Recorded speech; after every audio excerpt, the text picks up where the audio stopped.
የማንነት ጥያቄዎች ቀጥለዋል። ለእነዚህ ጥያቄዎች እያንዳንዳችን በማስታወሻ ደብተሮቻችን የምንጽፏቸው እውነተኛ ምላሾች ስነ ልቦናዊ ጤንነታችንን አሊያም ህመማችንን እንዴት በግልጽ እንደሚያሳዩ ጥያቄዎችን ስንጨርሳቸው የምናያቸው ይሆናል። እኔን ጨምሮ ሁላችንም የራስን ውስጣዊ ማንነትና ባህሪያቶቻችንን እንደ መስታወት በጠራ መልኩ የሚያሳዩ ናቸው። በጋራ ለመማማር እንጂ በመካከላችን የአስተማሪና ተማሪ ግንኙነት የለንም። ሁላችንም ጽድት ያለና ማራኪ ስብዕና ላይ ለመድረስ የባህሪና ስነ ልቦናዊ ውበትና ጤንነት የመጠበቅ ተፈጥሯዊ ግዴታ አለብን። እውቀት ያጸዳል፣ ጥበብ ይሞርዳል፣ መንፈስ ያክማል፣ ፈጣሪ ነፍስን ያድናል። ይህ የኢዮናዳ ሚዲያ የህይወት መሪ። የዚህ ፕሮግራም ዓላማም እያንዳንዱ ሰው በራሱ ውስጣዊ ማንነት ስብዕናው ላይ በእውቀት ጥበብና መንፈስ ላይ የተመሰረተ የውስጣዊ ማንነት ሪቮሉሽን ወይም አብዮት በማስነሳት ላቅ ወዳለ ስብዕና ለመሸጋገር ማበረታታት ነው። ምድራችን በርካታ አብዮቶችን አስተናግዳለች፣ እያስተናገደችም ትገኛለች። የሃይማኖት አብዮት፣ የፖለቲካ አብዮት፣ የሳይንስ አብዮት፣ የቴክኖሎጂ አብዮት በግንባር ቀደምትነት የሚጠቀሱ ሲሆኑ በነ አብርሃም ማስሎው እና ሲግመንድ ፍሩድ የመሳሰሉ የስነ ልቦናና ሌሎች ሊቆች ደግሞ የሂውማኒቲ ሪቮሉሽን ተቀጣጥሎ እንደነበር ይታወቃል። ይህንንም አብዮት ኢነር ትራንስፎርሜሽንስ ኦር ሲግኒፊካንት ሽፍትስ ኢን ቲንኪንግ ኤንድ ኢት ሜክስ ፒውር ፐርሶናሊቲ ኦር ግሬተር ሰልፍ ብለው ይገልጹታል። ዛሬም ከትላንት የቀጠሉት ጥያቄዎች እናነሳለን። የዛሬዎቹም ጥያቄዎች በሰልፍ ኮንሰፕት ኮሽነሪ ውስጥ በአይደንቲቲ ስር ውስጥ የሚገኙ ናቸው። እኔ ጥያቄዎችን የማነብላችሁ በወንድ ጾታ አድርጌ ስለሆነ ሴቶች በራሳችሁ ጾታ ቀይራችሁ ውሰዱት። አሁን ወደ ጥያቄው እናምራ። ጓደኞቼ እነማን ናቸው? እነዚህን ጓደኛ ያደረግኳቸው ለምንድን ነው? አንዳች ጥቅም ፈልገው የመጡ ናቸው ወይስ አንዳች ጥቅም ፈልጌ የቀረብኳቸው ናቸው?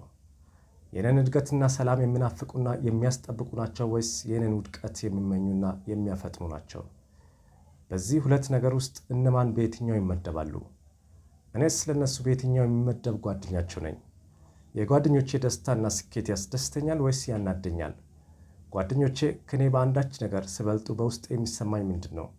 ከጓደኞቼ መሃል ለደህንነቴ የሚያሰጋኝ ማን ነው? ለምን? ከጓደኞቼ መሃል እኔን ለደህንነቱ ስጋት እንደሆንኩ ተሰምቶት የሚጠራጠረኝና በአይነ ቁራኛ የሚከታተለኝ ማን ነው? ለምን? ጓደኞቼ ሁሌም ከኔ በታች ሆነው እንዲኖሩ ነው የምፈልገው ወይስ ተሳክቶላቸው በልጠውኝ እንዲሄዱ ነው የምፈልገው? ከጓደኞቼ ጋር ሲሆን የበታችነት ስሜት ይሰማኛል። ለምን? ከጓደኞቼ ጋር ሲሆን የበላይነቴን ለማሳየት እጥራለሁ። ለምን? ከጓደኞቼ ጋር በሐሳብ መግባባት ሲያቅተኝ እጣላለሁ ወይስ ባለመግባባት ተስማምቼ በሰላም ሐሳቡን እቋጫለሁ? በእኔና በጓደኞቼ መሃል የተሰመረ ድንበር አለን? እንዳያልፉት የማትፈልገውን ድንበር ስጥሱ ታስቆማቸዋለህ ወይስ በቸልታ አልፈ አንተም የእነሱን ድንበር ትጥሳለህ? የጓደኞች የየራሳቸው ኳሊቲ ምንድን ነው? የጓደኞች አሉታዊ ተጽዕኖ የሚያሳድሩ ቶክሲክ ባህሪያቸው ምንድን ነው? እነማን እንደሆኑ በስም ለይተህ ጻፋቸው። እነዚህ ሁሉም ጓደኞቼ ባይኖሩስ ብቻዬን መሆን እችላለሁ? አዳዲስ እውቀቶችን ለመቀበል አእምሮዬ ምን ያህል ክፍትና ዝግጁ ነው? እውቀትን እፈራለሁ ወይስ እፈልጋለሁ? ከጓደኞቼ ውስጥ በእውቀት ከኔ የሚበልጡት ምን ያህል ናቸው? እነማን ናቸው? ብዙ ጊዜ ምቾት የሚሰጠኝ ከአዋቂዎች ጋር ሲሆን ነው ወይስ ዋዛና ፈዛዛ ከሚያወሩ ጋር ሲሆን ነው? ከጓደኞች ጋር በምታሳልፈው ሰዓት አብዛኛውን ጊዜ የሚወስደው በነጠረ ሐሳብ ዙሪያ የሚሽከረከሩ የቁም ነገር ወሬ ናቸው ወይስ ለሳቅ ተብለው በሚነሱ ነቆራና ከንቱ ወሬዎች ናቸው የምታሳልፈው? ከሙገሳና ትችት የቱን ታስበልጣለህ? በምክንያታዊነት ወይም በአመክንዮ የሰላ ትችት ስትሰጥ አምነህ ትቀበላለህ ወይስ ላለመቀበል ሰበብ ትደረድራለህ?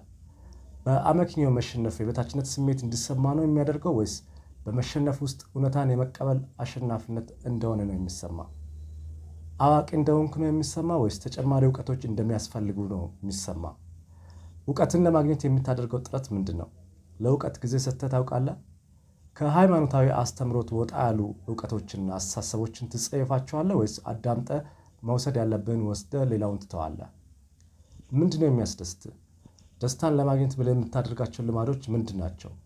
ደስታን ለማግኘት ብቻ ብለህ በተደጋጋሚ አልኮል መጠጥ ትወስዳለህ? ደስታን ለማግኘት ብቻ ብለህ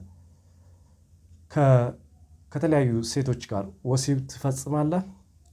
ደስታን ለማግኘት ብቻ ብለህ ጫት ትቅማለህ ወይም ሲጋራ ታጨሳለህ? ደስታን ለማግኘት ብቻ ብለህ ግለ ወሲብ ትፈጽማለህ? ደስታን ለማግኘት ብቻ ብለህ ከተመሳሳይ ጾታ ጋር ወሲብ መፈጸም ጀምረሃል? ደስታን ብቻ ለማግኘት ብለህ የገባበት ሌሎች ሱሶች አሉክ? እነዚህ ነገሮች ደስታ የሚሰጡክ ለምን ያህል ደቂቃ ወይም ሰዓት ነው? ደስታ ለማግኘት ብለህ ሰላም ያጣህባቸው አሉ? ካሉ ዝርዝራቸውን ጻፍ። ደስታ ለማግኘት ብለህ በምታደርጋቸው የትኛውም ተግባራት በራስህ ትኮራለህ ወይስ በራስህ የማፈር ስሜት ነው የሚሰማህ? ከራስህ ውስጣዊ ስብዕና የምትጠላው የትኛውን ነው? የምትኮራበትስ በየትኛው ነው? እነዚህን ደስታን ለማግኘት ብለህ ከላይ የተጠቀሱ ነገሮችን ማድረግ ከመጀመሪ በፊት በነበርከው ህይወት ውስጥ ደስታ አልነበረም? ወይስ ያኔ ደስታን ለማግኘት የምታደርጋቸው ሌሎች ተግባራት ነበሩ?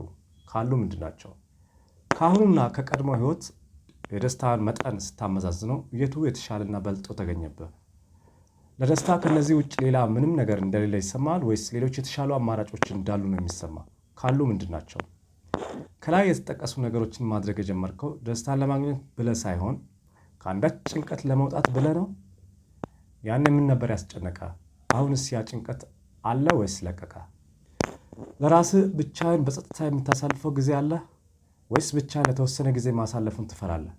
ውስጣዊ ድምፅ የሚነግርህን ነገር ማዳመጥ ያስፈራል? የራስህን እውነታ የመቀበል ድፍረት አለ? ጥሩ ጥሩም ብቻ ሳይሆን ስለ ራስህ አደገኛና መጥፎ ነገሮችን ለመስማት ዝግጁ ነህ ወይስ እውነታውን ትሸሻለህ? ውድ የኢዮናዳብ ሚዲያ ዩቲዩብ ቻናል አድማጮቼ፣ የራስን ማንነት፣ ስነ ልቦናዊ ጤንነት የማወቂያ ጥበባዊና ሳይንሳዊ ጥያቄዎች በዚህ ብቻ የሚያበቁ ሳይሆን በቀጣይ ክፍሎችም ከእንቅልፍና ሌሎች ጉዳዮች ጋር በተያያዘ የሚነሱ ጥያቄዎችን የማቀርብላችሁ ይሆናል። ጥያቄዎቹ ካለቁ በኋላ ከምላሾቻችሁ ተነስታችሁ የጤንነታችሁ ደረጃ ምን ላይ እንደሆነ እንዴት ማወቅ እንደምትችሉ የማብራራላችሁ ይሆናል። ፈጣሪ በቸር ያገናኘን። ዩቲዩብ ቻናልን ሰብስክራይብ፣ ላይክ እና ሼር በማድረግ ለብዙዎች እንዲደርስ እንደምታደርጉ ተስፋ አድርጋለሁ። ኢዮናዳብ ነኝ። አመሰግናለሁ። ቻው